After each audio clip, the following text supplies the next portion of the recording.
হযরতে আমিরে মুআবিয়া রাদিয়াল্লাহু তাআলা আনহু তিনি একবার জুমার দিন খুতবা দিতে দাঁড়িয়ে একটা কথা বললেন আল মালু মালুনা ওয়াল ফাইউ ফাইউনা। দেখো, এই যে রাজ্য ধনভাণ্ডারের যে মাল, সেটা আমার মাল, আমাদের সম্পদ। এই গনিমত, এটা আমাদের সম্পদ, আমরা যেভাবে ইচ্ছা সেভাবে বন্টন করব। প্রথম জুমায় হযরত আমিরে মুআবিয়া এরকম একটা ঘোষণা দিলেন, সম্পদ আমার, এই রাষ্ট্রীয় ধনভাণ্ডার আমার, আমার যেভাবে ইচ্ছা আমি সেভাবে বন্টন করব। কেউ কোনো কথা বলল না। আমিরে মুআবিয়া জুমার দিন চলে গেলেন। পরের জুমায় তিনি আবার দাঁড়িয়ে গেলেন, আবার একই ঘোষণা দিলেন, আল মালু মালুনা ওয়াল ফাইউ ফাইউনা।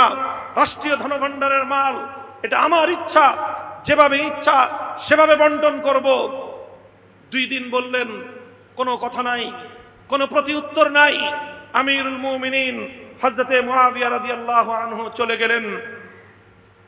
তৃতীয় জুমায় আবার একই কথা বললেন যে আল মালু মালুনা ওয়াল ফাইউ ফাইউনা। এটা তাবরানির মধ্যে এবং মুআজামে তাবরানি, মুসনাদে আবু ইয়ালার মাধ্যমে, সহিহ সনদের মাধ্যমে ঘটনা বর্ণিত। তৃতীয় জুমায় একই ঘোষণা দিলেন আমিরে মুআবিয়া, সম্পদ আমার, রাষ্ট্রীয় ধনভাণ্ডার আমার, ইচ্ছা যেখানে ইচ্ছা সেখানে ব্যয় করব। তৃতীয় জুমায় এই কথা বলার সাথে সাথে একজন সাধারণ মুসল্লি দাঁড়ায় গেল, দাঁড়ায় বলল, না, সম্পদ রাষ্ট্রপতি আমিরুল মুমিনিন বাইতুল মালের সম্পদ আপনার একার নয়, রাষ্ট্রীয় ধনভাণ্ডারের সম্পদ আপনার একার নয়। এ সম্পদ গোটা মুসলিম বিশ্বের সমস্ত নাগরিকদের, যেখানে নাগরিকদের স্বার্থ হবে, যেখানে জাতির স্বার্থ হবে, সেখানে ব্যয় করতে হবে। নিজের ইচ্ছা এবং খেয়াল খুশি মতো ব্যয় করবার কোনো অধিকার আপনার নাই। হযরত মুআবিয়া তৃতীয় জুমায় যখন ওনার এই বক্তব্যের প্রতিবাদ হলো, তিনি বসে পড়লেন। হযরত মুআবিয়াকে তো চিনেন, মুসলিম বিশ্বের প্রতাপশালী শাসক। হযরত ওমরের যুগ থেকে, হযরত ওসমানের যুগে, হযরত আলীর যুগে দীর্ঘ সময় মুসলিম বিশ্বের গুরুত্বপূর্ণ এলাকার ধারণকর্তা ছিলেন। এরপরে তো তিনি নিজেই শাসক হলেন। সেই আমিরে মুআবিয়া দোর্দণ্ড প্রতাপশালী, মুসলিম বিশ্বের অন্যতম রাজনৈতিক প্রজ্ঞাবান ব্যক্তিত্ব। হযরত মুআবিয়া এই ঘটনার সঙ্গে সঙ্গে বসে পড়লেন, ঘরে ঢুকে গেলেন, নিজের খাস কামরায় ঢুকে ওই যুবককে ডেকে পাঠালেন, যুবককে ডাক দাও। গোটা মসজিদের মানুষ থরথর করে কাঁপতেছে, না জানি কি হয়। যুবককে তলব করে নিয়ে গেলেন আমিরে মুআবিয়া। তার বক্তব্যের মুখের উপর প্রতিবাদ করা হলো। সবাই অপেক্ষমান, কি বলে আমির, মুসলমানদের আমিরুল মুমিনিন কি বলে শুনবার জন্য। হযরত মুআবিয়া রাদিয়াল্লাহু আনহু ডেকে বললেন, দেখো, আমি 3 দিন পর পর একই কথা বলেছি। প্রথম 2 দিন আমার কথার কোনো প্রতিবাদ মুসলিম জাতির মধ্য থেকে হয়নি। আমি ভয়ে আতঙ্কিত হয়ে পড়েছিলাম, ভীত সন্ত্রস্ত হয়ে পড়েছিলাম যে হায় কি অবস্থা। আমার শুধুমাত্র আল্লাহর নবীর এই হাদিস মনে পড়তেছিল যে এমন একটা জাতি আসবে, সে জাতির শাসকরা যখন অন্যায় কথা বলবে, জাতির মধ্য থেকে সে অন্যায় কথার শুদ্ধ দেওয়ার মতো, সেই অন্যায় কথার প্রতিবাদ করবার মতো কোনো লোক হবে না। যখন এই সময় আসবে, সেই শাসক এবং শাসিত, সেই সরকার এবং তার জনগণ আল্লাহ পাক জাহান্নামের মধ্যে শুয়োর আর বানরের মতো লাঞ্ছিত করে ওদেরকে জাহান্নামে নিক্ষেপ করবে। সায়াদখুলুনা জাহান্নামা কিরাদাতান খাসিরিন, তারা নিষ্কৃষ্ট বান্দরের মতো লাফায়ে লাফায়ে জাহান্নামে পড়বে।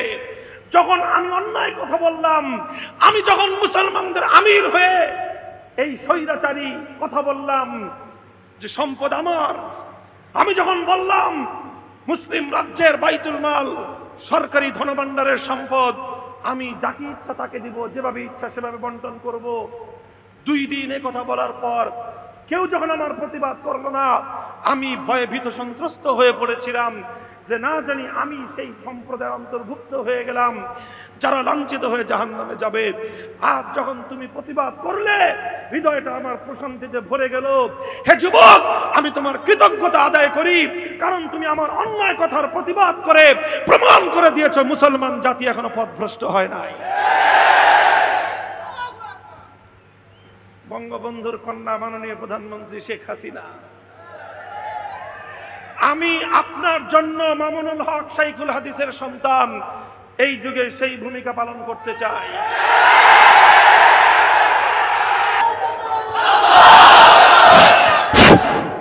আপনারা যেই নীতিতে দেশ চালান সেটা হলো গণতান্ত্রিক। গণতন্ত্রের ভিত্তিতে রাষ্ট্র চলছে। আমরা গণতন্ত্রের অনেক কিছুর সাথেই একমত নই।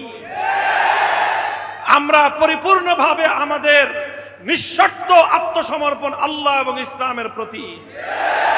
আমাদের পূর্ণাঙ্গ স্যাটিসফ্যাকশন একমাত্র ইসলামের প্রতি। আমরা বিশ্বাস করি ইসলাম ছাড়া বিশ্ব মানবতার মুক্তির ভিন্ন কোনো পথ নাই।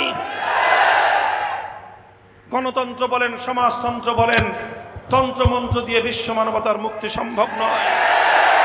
ইসলামী বিশ্ব মানব জাতির মুক্তির একমাত্র মূল মন্ত্র। যেহেতু গণতন্ত্র আমাদের উপর চাপায়া দিচ্ছেন, বাধ্য হয়ে কিছুটা মানতেই হয়, সেজন্য মানি। তবে গণতন্ত্রের মধ্যে অনেক কিছুই আছে কুফুরি কথা, কিছু আবার ভালো কথাও আছে। গণতন্ত্রের একটা ভালো কথা, সেটা হলো জনগণের মতামত দেওয়ার স্বাধীন অধিকার আছে। আপনাদের এটা সাংবিধানিক অধিকার, গণতান্ত্রিক অধিকার, নাগরিক অধিকার। সেই অধিকারের জায়গা থেকে ঈমানের দায়িত্ব আদায় করবার জন্য বলছি, ভাস্কর্য মূর্তি নির্মাণ করাটা এটা আত্মঘাতী সিদ্ধান্ত। বিশেষ করে মরহুম বঙ্গবন্ধু শেখ মুজিবুর রহমান, বাংলাদেশের স্বাধীনতার মহানায়ক, এমন একজন মুসলিম নিহত, একজন মৃত ব্যক্তি, আমাদের ধারণা অনুযায়ী যিনি ঈমানের উপর মৃত্যুবরণ করেছেন। সেজন্য আমরা ওনার রুহের মাগফিরাত কামনা করি। আল্লাহ পাক ওনাকে জীবনের ভুল ত্রুটি মাফ করে জান্নাত নসিব করুন। এই রকম একজন ঈমানদার ব্যক্তির মৃত্যুর পরে যদি তার উত্তরাধিকারীরা, তার আপনজনেরা তার কোনো ভাস্কর্য অথবা তার কোনো মূর্তি নির্মাণ করে, স্পষ্ট সহিহ বুখারী শরীফের হাদিস বলছে, ইন্নাল মাইয়িতা লা ইউআযাবু বিবুকাইল হাইয়্যি আলাইহি। জীবিত ব্যক্তিদের, আপনজনদের শরীয়ত গর্হিত কার্যকলাপের কারণে মৃত ব্যক্তিকে আল্লাহর সামনে লজ্জা পেতে হয়, লজ্জিত হতে হয়, ক্ষেত্র বিশেষে শাস্তি এবং সাজা ভোগ করতে হয়। আমরা সেই জায়গা থেকে একজন মুসলিম হিসেবে, মুসলিম আল মুসলিমু আখুল মুসলিম, আল মুমিনু আখুল মুমিন হিসেবে আমরা বঙ্গবন্ধুর রুহের মাগফিরাত কামনা করি। আমরা চাই না আপনাদের কোন কর্মের কারণে কবরের মধ্যে তার আযাব হোক। আমরা চাই না তিনি আল্লাহর দরবারে লাঞ্ছিত এবং লজ্জিত হয়ে যান। এজন্য আমরা উপদেশের সুরে, আমাদের দায়িত্ব আপনাদের কর্ণকুহরে মেসেজগুলো পৌঁছে দেওয়া করছি। আমরা বড় বক্তব্যগুলো বলে দিচ্ছি, মেহেরবানি করে অন্তত নিজেদের হাতে এই আত্মঘাতী কোনো কাজ করবেন না। মাননীয় প্রধানমন্ত্রী, আজ আপনি যদি আপনার বাবার মূর্তি বানান, ভাস্কর্যের নামে বানানোর যাই বানান, বাংলা ভাষা আমরা পড়াশোনা করেছি।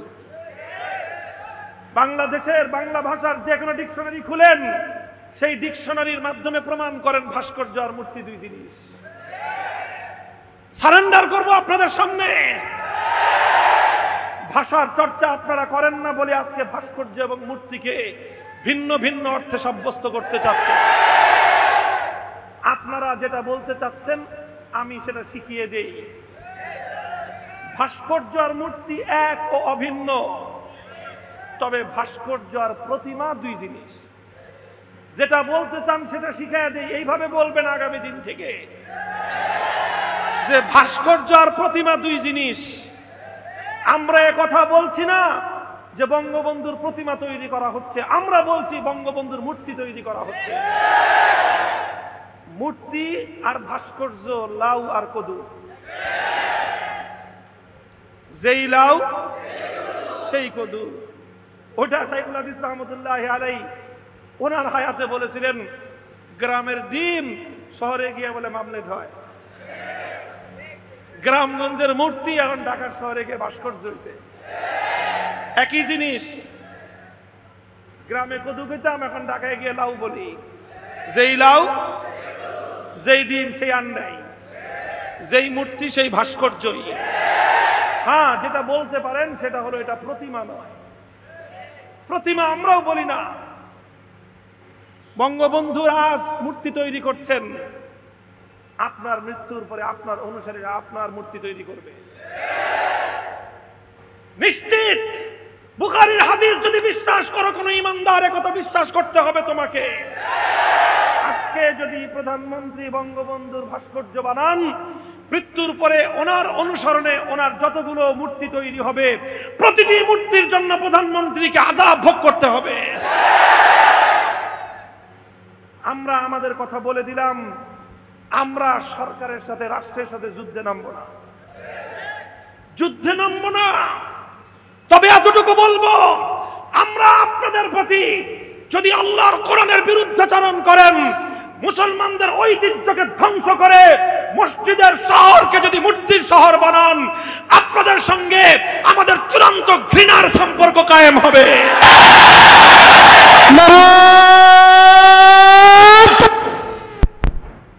সাথে কথা বলি, আমাদের কথা কোনো ভিন্ন অর্থে কেউ মিসগাইড করার চেষ্টা করবেন না। পরিষ্কার কথা এটা, এই কথা বলা, রাষ্ট্রের কল্যাণ কামিতা করা, সরকারের কল্যাণ কামিতা করা, জনগণের কল্যাণ কামিতা করা, এটা ঈমানের অঙ্গ। আমাদের কাজ হলো সতর্কবাণী পৌঁছে দেয়া। ওয়ামা আলাইনা ইল্লাল বালাগ, সতর্কবাণী আমরা পৌঁছে দিলাম। এরপরে যদি আপনারা কোনো আমাদের এই সতর্কবার্তা যদি ভালো না লাগে, আন্তরিকতার চেয়ে চাটুকারিতাই যদি আপনাদের কাছে পছন্দ হয়, নাস্তিক, মুরতাদ, মূর্তি প্রেমী, সেই ইসলাম বিদ্বেষী বামপন্থী গোষ্ঠী যাদের কাছে একত্ববাদের চেয়ে, তাওহীদের চেয়ে মূর্তির প্রেম অগ্রাধিকার পায়, তারা যদি আপনাদের কাছে আমাদের চেয়ে বেশি ভালোবাসার পাত্র হয়ে যায়, সেটা দুঃখজনক এবং আমাদের কপাল বলতে হবে। গুটি কয়েক চামচা, গুটি কয়েক বামপন্থী, গুটি কয়েক মূর্তি প্রেমী, গুটি কয়েক হিন্দুয়ানি সংস্কৃতিতে বিশ্বাসী, মুখে ইসলাম বললেও ইসলামের চেয়ে মূর্তির প্রেম তাদের হৃদয়ে যাদের বেশি, তাদের কথা যদি এদেশের আলেম সমাজের কথার চেয়ে বেশি গুরুত্বপূর্ণ হয়, বেশি মূল্যবান হয়ে যায়, তাহলে আগামী দিনে আমরা আমাদের পথ জনগণের কাছে স্পষ্ট করে দেব। আল্লাহ পাক রব্বুল আলামিন আমাদেরকে বুঝবার তৌফিক দান করেন। কথা বলছিলাম, দিন হলো আন্তরিকতার নাম। 1 নম্বর আন্তরিকতা কার জন্য? 2 নম্বর আন্তরিকতা আল্লাহর কিতাবের জন্য। 3 নম্বর আন্তরিকতা আল্লাহর রাসূলের জন্য। 4 নম্বর আন্তরিকতা হলো মুসলিম শাসক বর্গের জন্য। 5 নম্বর আন্তরিকতা হলো সাধারণ মানুষের জন্য। জনগণের জন্য যেটা কল্যাণ হবে সেটা আমরা বলে দিব, মানুষের জন্য যেটা কল্যাণ হবে আমরা বলে দিব।